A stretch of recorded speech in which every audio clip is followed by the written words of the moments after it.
ಇನ್ನು ಮತಗಳ್ಳತನದ ವಿರುದ್ಧ ರಾಹುಲ್ ನೇತೃತ್ವದಲ್ಲಿ ಇವತ್ತು ಪ್ರತಿಭಟನೆ ನಡೆಯುತ್ತೆ. ಫ್ರೀಡಂ ಪಾರ್ಕ್ ಸುತ್ತ ಸಂಚಾರ ಮಾರ್ಗ ಕೂಡ ಬದಲಾವಣೆ ಆಗಿದೆ. ನೋಡಿ, ಸಾಕಷ್ಟು ಸಂಖ್ಯೆಯಲ್ಲಿ ಜನ ಸೇರುವಂತಹ ಕಾರಣಕ್ಕಾಗಿ ಸಂಚಾರ ಮಾರ್ಗ ಕೂಡ ಬದಲಾವಣೆ ಆಗಿರುವುದನ್ನು ನಾವು ಗಮನಿಸಬಹುದು.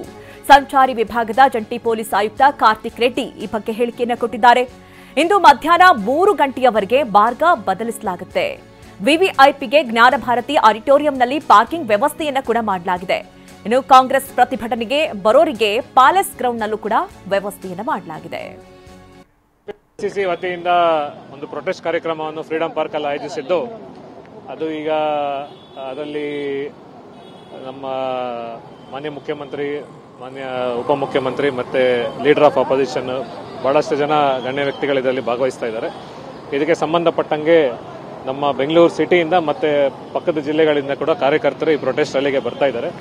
ಸೊ ಇದಕ್ಕೆ ಸಂಬಂಧಪಟ್ಟಂಗೆ ನಾವು ಅವ್ರಿಗೆ ಆಲ್ರೆಡಿ ಯಾರು ಕಾರ್ಯಕರ್ತರಿದ್ದಾರೆ ಅವ್ರಿಗೆ ನಾವು ಟ್ರಾವೆಲ್ ಯಾವ ರೂಟಲ್ಲಿ ಬರಬೇಕು ಮತ್ತೆ ಎಲ್ಲಿ ಪಾರ್ಕಿಂಗ್ ಮಾಡಬೇಕು ಅಂತ ನಾವು ಅವ್ರಿಗೆ ಇಂಟಿಮೇಷನ್ ಕೊಟ್ಟಿದ್ದೀವಿ. ಅದೇ ರೀತಿ ಸಾರ್ವಜನಿಕರಿಗೆ ಇಲ್ಲಿ ಸ್ವಲ್ಪ ವೆಹಿಕಲ್ ಜಾಸ್ತಿ ಆಗಿರೋ ಕಾರಣ, ಸ್ವಲ್ಪ ಟ್ರಾಫಿಕ್ ಸಮಸ್ಯೆ ಆದ ಕಾರಣ ಯಾವ ರೂಟಲ್ಲಿ ಡೈವರ್ಷನ್ ಕೂಡ ತಗೊಬೇಕು ಅಂತ ನಾವು ಅವ್ರಿಗೆ ಟ್ರಾಫಿಕ್ ಅಡ್ವೈಸರಿ ಕೊಟ್ಟಿದ್ದೀವಿ. ಅದೇ ರೀತಿ ಕೆಲವು ಪಾಯಿಂಟ್ಸ್ ಅಲ್ಲಿ ಗೂಡ್ಸ್ ವೆಹಿಕಲ್ಸ್ನ ಡೈವರ್ಟ್ ಮಾಡ್ಕೊಳ್ಳಿಕ್ಕೆ ನಾವು ನಮ್ಮ ಸಿಬ್ಬಂದಿ. ಇನ್ನಿವತ್ತು ಕಾಂಗ್ರೆಸ್ ನಾಯಕರ ಬೃಹತ್ ಪ್ರತಿಭಟನೆ ಇದೆ. ಅಲ್ಲಿ ರಾಹುಲ್ ಗಾಂಧಿ ಆಗಮಿಸ್ತಾ ಇರೋ ಹಿನ್ನೆಲೆಯಲ್ಲಿ ಬಿಗಿ ಭದ್ರತೆಯನ್ನ ಕೂಡ ಕೈಗೊಳ್ಳಲಾಗಿದೆ. ಮತಗಳ್ಳತನದ ವಿರುದ್ಧ ಸಮರದಲ್ಲಿ ಇವತ್ತು ಬೃಹತ್ ಕಾರ್ಯಕ್ರಮ.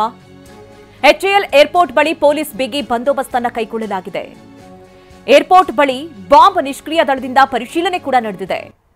ರಾಹುಲ್ ಸಾಗೋ ದಾರಿಯುದ್ದಕ್ಕೂ ಕೂಡ ಫ್ಲೆಕ್ಸ್ಗಳು ರಾರಾಜಿಸ್ತಾ ಇದೆ.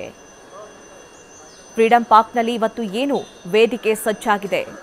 ಸಾವಿರಾರು ಸಂಖ್ಯೆಯಲ್ಲಿ ಈಗಾಗಲೇ ಜನ ಆಗಮಿಸ್ತಾ ಇದ್ದಾರೆ. 11:30ಕ್ಕೆ ಕಾರ್ಯಕ್ರಮ ನಿಗದಿ ಆಗಿರೋದು.